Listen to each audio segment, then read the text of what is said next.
Guys, तो चलिए इस वीडियो में हम लोग देखेंगे मल्टी डायमेंशनल एरे। तो यहाँ पर देखिए मल्टी डायमेंशनल एरे का मतलब है सिंपली एरे के अंदर एरेज और उनको एक्सेस भी हम लोग करेंगे। तो चलिए शुरू करते हैं। यहाँ पर देखिए सिंपली मैं एक वेरिएबल बनाता हूँ, मैं बोलता हूँ कार्स, और कार्स के अंदर एक हम लोग एरे बनाएंगे। ठीक है, तो ये सिंपली हमारा पहला एरे हो गया। अब इस एरे के अंदर जो है ना और एरे हम लोग बना सकते हैं, उसी को कहते हैं मल्टी डायमेंशनल। मतलब एरे के अंदर हम लोग एरे बना सकते हैं। इसका मतलब ही क्या है, देखिए ये एरे की जो पहली वैल्यू है, मतलब जो पहले वैल्यू पे मैं यहाँ पर लगा दूंगा एक एरे। ओके, इसके बाद मैं दूसरी वैल्यू पे क्या कर रहा हूँ, फिर से एरे लगा दे रहा हूँ। तीसरी वैल्यू पे फिर से मैं एरे लगा दे रहा हूँ। इसी को कहते हैं, देखिए एरे के अंदर एरे कुछ इस तरह बनाया जाता है। अब इसको हम लोग थोड़ा नीचे लेके आएंगे, थोड़ा सा रीडेबिलिटी के लिए अच्छा होगा। तो मैं देखिए एक के नीचे सब एक लेके आ रहा हूँ। और यहाँ पर देखिए ये वाला जो मेरा एरे है पहले वाला, इसका ये इसकी पहली इंडेक्स है। देखिए मैं आपको पहले समझाता हूँ। यहाँ पर ये जो है जीरो इंडेक्स है, मतलब ये जीरो इंडेक्स पे हमारा पहला एरे है। ये इंडेक्स नंबर वन पे दूसरा एरे है, और यहाँ पर इंडेक्स नंबर टू है। तो इस तरह हमारे ये एरेज है। तो ये पहली चीज समझ लीजिए। ओके, अब इसमें हम लोग वैल्यूज डालेंगे। जैसे अभी देखिए कार्स लिखा है मैंने, तो पहले वाले एरे में मैं बोलता हूँ चलो यहाँ पर ऑल्टो लगा दिया मैंने, ALTO। इसके बाद क्या है, स्विफ्ट बोल सकते हैं, चलो स्विफ्ट भी एक कार है। इसके बाद जेन मैं लिख रहा हूँ। ओके, तो ये मेरा पहला एरे की वैल्यूज मैंने डाल दी। अब दूसरे वाले एरेज में मैं डालता हूँ यहाँ पर चलो टियागो ले लेते हैं। इसके बाद नेक्सन ले सकते हैं। इसके बाद मैं नीचे और एक एरे बना सकता हूँ। इस एरे के अंदर मैं बोलता हूँ टिगोर, और यहाँ पर सफारी। ओके, तो यहाँ पर देखिए मैंने किया क्या है, मैंने क्या किया है, एक एरे बना दिया। उसके पहले वाले वैल्यू में, मतलब पहले इंडेक्स पे मैंने और एक एरे डाल दिया है, और उसके अंदर और वैल्यूज डाल दी है। राइट, अब इसका मतलब क्या होता है, देखिए यहाँ पर इसमें ऑल्टो में जो है ये जीरो इंडेक्स हो जाता है, ये स्विफ्ट का वन इंडेक्स हो जाता है, और ये जो है जेन इसका टू इंडेक्स। अभी समझ में आ गया। तो ये कार्स में जीरो नंबर इंडेक्स पे एक एरे है, और उस एरे के अंदर भी उसके इंडेक्सेस है, इंडेक्स नंबर्स है, जैसे 0 1 2।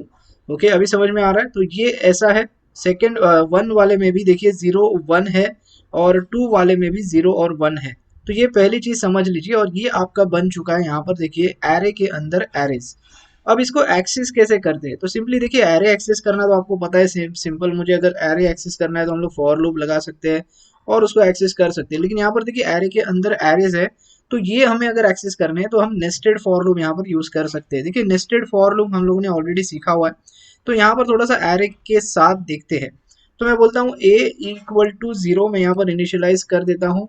और यहाँ पर मैं बोल रहा हूँ A << कार की जो लेंथ है वो मुझे चाहिए। तो कार की लेंथ के लिए देखिए मैं यहाँ पर क्या करूंगा, सिंपली लॉग कर सकते हैं। अभी सामने हमें दिख रही है लेंथ 3 है, लेकिन फिर भी यहाँ पर मैं दिखाता हूँ कैसे निकालते हैं कार की लेंथ। तो मैंने सेव किया, एक सेकेंड इसको बंद करना पड़ेगा। मैंने सेव किया, तो देखिए यहाँ पर आपको 3 नंबर दिखाई देगा। समझ में आ रहा है। तो अभी आपको पता चल गई कि कार की जो लेंथ है वो क्या है। तो सिंपली हम लोग क्या करेंगे, यहाँ पर लिख देंगे कार्स डॉट लेंथ। ओके, और यहाँ पर इंक्रीमेंट करिए। इसके बाद यहाँ पर मुझे कार का एरे प्रिंट नहीं करना है, मुझे क्या करना है, एरे के अंदर जितने भी एरेज है वो सारे मुझे प्रिंट करने हैं। करेक्ट, तो इसीलिए यहाँ पर नेस्टेड फॉर लूप का यूज करना पड़ेगा। मैं पहले करके पूरे बताता हूँ, फिर आपको समझाता हूँ ये कोड काम कैसे कर रहा है। ठीक है, तो इसमें देखिए मैं और एक फॉर लूप लगा दूंगा। यहाँ पर मैं बोलता हूँ B = 0। यहाँ पर मैं लिख दूंगा मुझे क्या चाहिए, यहाँ पर 0 चाहिए। मैंने इनिशियलाइज किया 0 से। अब मैं बोलता हूँ B <<, यहाँ पर देखिए ध्यान से मैं क्या बोल रहा हूँ, मुझे B <> क्या करना है, A की, मतलब A में देखिए कार्स है ना, तो यहाँ पर मैं क्या लिखूंगा, कार्स के A की लेंथ मुझे चाहिए, मतलब ही करंट लेंथ चाहिए। मैं सब कुछ समझाऊंगा, डोंट वरी, थोड़ा धीरज रखिए। मैं यहाँ पर थोड़ा सा लिख लेता हूँ। यहाँ पर मैंने B++ करना है, और ये कुछ इस तरह। अब यहाँ पर सिंपली आपको क्या करना है, डॉक्यूमेंट डॉट राइट, मैं बोलता हूँ यहाँ पर कार्स की ए की वैल्यू और कार्स की बी की वैल्यू यहाँ पर आप प्रिंट करिए। और इसके बाद आप क्या करिए, इसके नीचे आइए, फॉर लूप के बाहर आइए, और यहाँ पर डॉक्यूमेंट डॉट राइट में मैं लिख रहा हूँ, यहाँ पर सिंपली आप ब्रेक दे दीजिए ताकि मुझे पूरा का पूरा एरे दिख जाए एक लाइन में। ओके, मैंने सेव किया। तो अभी देखिए आपको दिखाई देगा ऑल्टो, स्विफ्ट और जेन, इसके बाद टियागो, नेक्सन और टिगोर और सफारी। तो देखिए ये तरीका है, अगर आपको मल्टी डायमेंशनल एरेज है आपके पास और आपको अगर एक्सेस करके उसकी वैल्यूज एक्सेस करनी है ऐसा कुछ, तो यहाँ पर इस तरह कुछ आप कर सकते हो। तो अभी मैं थोड़ा सा समझाता हूँ ये कोड कैसे काम कर रहा है। तो यहाँ पर देखिए, यहाँ पर फिर से ये तो जीरो है आपको पता है, तो इस वजह से यहाँ पर जो है आपका जीरो चला आ जाएगा, करेक्ट। फिर यहाँ पर वैल्यू चेक करेगा, मतलब कंडीशन चेक करेगा, कार्स डॉट लेंथ जो कितनी है, 3 है हमारे पास, इसीलिए ट्रू हो जाती है। अब ट्रू होने के बाद देखिए ये आपका फॉर लूप है और इसके अंदर उसको इमीडिएटली और एक फॉर लूप मिल जाता है, बराबर। तो यहाँ पर जैसे फॉर लूप मिलता है तो यहाँ पर भी वो क्या करता है, बी इनिशियलाइज कर देता है 0 और यहाँ पर 0 चला आता है। फिर ये वापस से कंडीशन चेक करेगा। अब थोड़ा सा ध्यान दीजिए, यहाँ पर मैंने क्या लिखा है, कार्स के ए में, मतलब यहाँ पर ऊपर ए की जो वैल्यू है वो करंट वैल्यू देखिए क्या आ रही है आपको, यहाँ पर 0 आ रही है, बराबर। तो यहाँ पर भी आपको क्या आने वाली है, 0, ठीक है, ये 0 आ गई। लेकिन आगे देखिए मैंने क्या लिखा है, डॉट लेंथ लिखा है। इसका मतलब क्या होता है, कार्स के ए में, अभी कार्स के ए में मतलब देखिए 0 है ना, मतलब ये 0 इंडेक्स है। तो कार्स का 0 इंडेक्स देखिए आपको पता है ये वाला, और मैंने आगे लिखा है इसकी लेंथ दीजिए। तो इसकी लेंथ क्या होगी, देखिए 1 2 3, इस वजह से आपको यहाँ पर क्या मिलेगा, इसकी लेंथ 3 मिल जाएगी। तो इसकी लेंथ जो है, तो क्या यहाँ पर आएगा आपको नंबर 3 आ जाएगा। अभी समझ में आ रही है बात, 0 इंडेक्स की जो लेंथ है वो यहाँ पर 3 मिलने वाली है, इस वजह से यहाँ पर क्या हो जाता है, कंडीशन ट्रू हो जाती है। और ट्रू होती है तो यहाँ पर मैंने लिखा है कार्स की ए और बी की वैल्यू प्रिंट करिए जो करंट वैल्यू है। तो अभी करंट वैल्यू हमें क्या मिल रही है, देखिए यहाँ पर ए में क्या है, अभी आपके पास देखिए 0 लिखा है मैंने, बराबर। तो यहाँ पर आपको 0 प्रिंट होता है। और बी में देखिए बी की जो वैल्यू है वो भी आपने यहाँ पर 0 ही करके रखी, इसीलिए यहाँ पर भी आप 0 प्रिंट करेगा।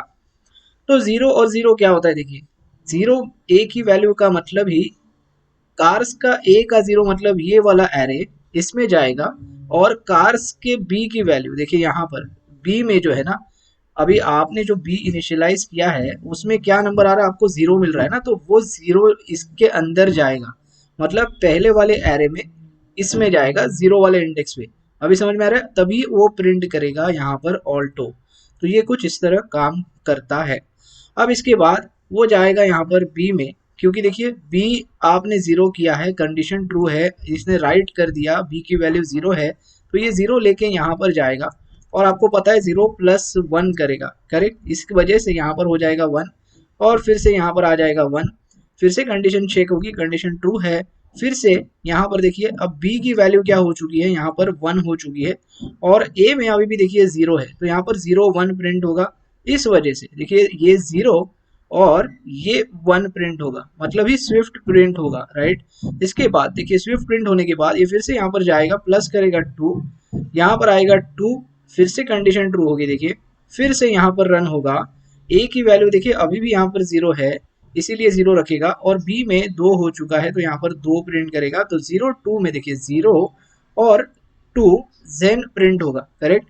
अब जेन प्रिंट होने के बाद यहाँ पर फिर से 3 हो जाएगा, फिर यहाँ पे 3 आ जाएगा।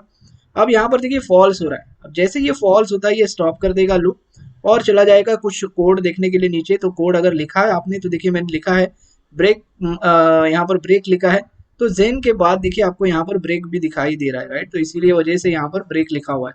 तो क्या है, एक पूरा का पूरा एरे मिल जाता है, उसकी वैल्यूज मिल जाती है एक्सेस करके, बाद में आप यहाँ पर ब्रेक लगा रहे हो, और ब्रेक लगाने के बाद ये चला जाएगा यहाँ पर। देखिए अभी करंट वैल्यू आपके पास क्या है, ए की जो है 0, तो फिर से यहाँ पर जब जाएगा तो ये 0 प्लस 1 कर देगा, फिर एक बार ये भी आपको पता है। इसके बाद 1 हो जाएगा, तो फिर से यहाँ पर 1 होने वाला है। अब फिर से कंडीशन चेक होगी, ये ट्रू है, फिर से आपका फॉर लूप घूमना शुरू हो जाएगा। बस देखिए अभी फिर से जब फॉर लूप शुरू होता है तो बी की वैल्यू जो है ना ये हमेशा वापस 0 हो जाती है, ओके। तो यहाँ पर जब 0 हो गया तो यहाँ पे भी 0 हो जाएगा, फिर से यहाँ पर कंडीशन चेक होगी, क्या 0 इज लेस देन कार की करंट ए की वैल्यू। अब देखिए करंट ए जो है आपका यहाँ पर 1 हो चुका है, तो इस वजह से ये 0 का यहाँ पर 1 हो जाएगा, बराबर। तो अब ये बोलता है कार्स ए, मतलब यहाँ पर पहला वाला इंडेक्स, कार का पहला वाला इंडेक्स, इसकी मुझे लेंथ बताओ। तो इसकी लेंथ देखिए आपको क्या मिलेगी, यहाँ पर 2 मिल जाएगी, बराबर है। तो यहाँ पर जो है नंबर आएगा 2। और यहाँ पर आपका कंडीशन चेक होगा, फिर से ट्रू होने वाला है। ट्रू होने के बाद देखिए बी में 0 है और ए की वैल्यू यहाँ पर 1 है, बराबर B0 A1। तो यहाँ पर A1 है इसीलिए यहाँ पर 1 आएगा और B में 0 आ जाएगा। तो देखिए 1 और 0, इसी वजह से आपको टियागो जो है वो प्रिंट हो जाएगा। अभी समझ में आ रहा है? अब देखिए फिर से यहाँ पर होगा क्या, B में 0 है इसीलिए फिर से 0 + 1 हो जाएगा, इस वजह से यहाँ पर 1 मिलेगा। फिर से 1 यहाँ चला आ जाएगा, कंडीशन चेक होगी, ट्रू है तो फिर से यहाँ पर राइट करिए। अब बी में देखिए बी की वैल्यू क्या है, यहाँ पर 1 है और ए की वैल्यू अभी भी 1 ही है, तो 1 1 प्रिंट करेगा। तो देखिए 1 और 1 मतलब नेक्सन मिल जाएगा आपको यहाँ पर, ठीक है। अब ये प्रिंट होने के बाद फिर से बी की देखिए 1 है ना, तो यहाँ पर 1 + 1 2 हो जाएगा। फिर से यहाँ पर जाएगा 2। अब देखिए फॉल्स हो रहा है तो ये लूप स्टॉप करेगा, ब्रेक दे देगा। देखिए नेक्सन के बाद ब्रेक मिल रहा है हमें, और ब्रेक होने के बाद फिर से यहाँ पर देखिए अभी इसकी वैल्यू जो है वो करंट वैल्यू जो है वो 1 है फिलहाल, तो यहाँ पर +1 हो जाएगा 2, यहाँ पर फिर से 2 हो जाएगा, कंडीशन फिर से चेक होगी, फिर से इस लूप में चला जाएगा। फिर से यहाँ पर देखिए b = 0 है, अगेन ये 0 हो जाएगा। हमेशा देखिए जब भी अंदर आता है तो ये हमेशा 0 कर देता है, तो ये चीज़ ध्यान में रखनी है, ओके।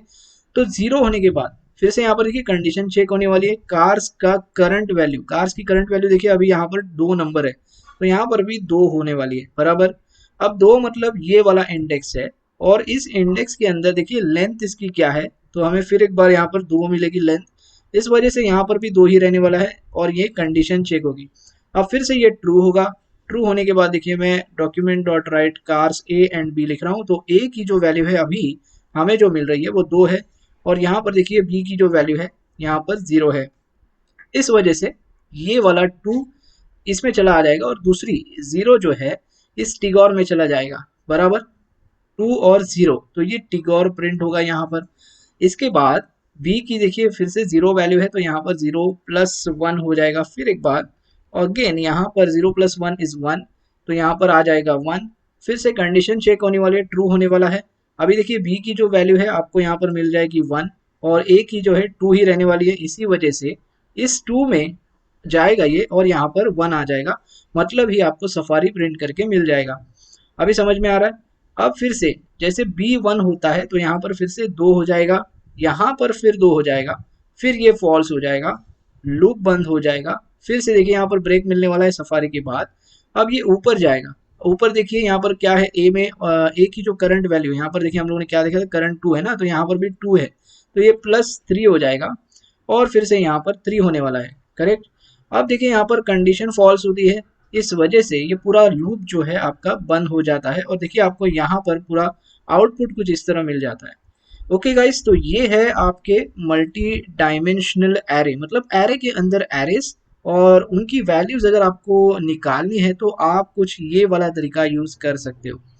ओके गाइस, तो आई होप अभी आपको समझ में आ चुका है मल्टी डायमेंशनल एरेस क्या होते हैं और उनको नेस्टेड फॉर लूप से हम कैसे एक्सेस कर सकते हैं। तो बस इस वीडियो में इतना ही, मिलते हैं अगले वीडियो में। Thanks for watching.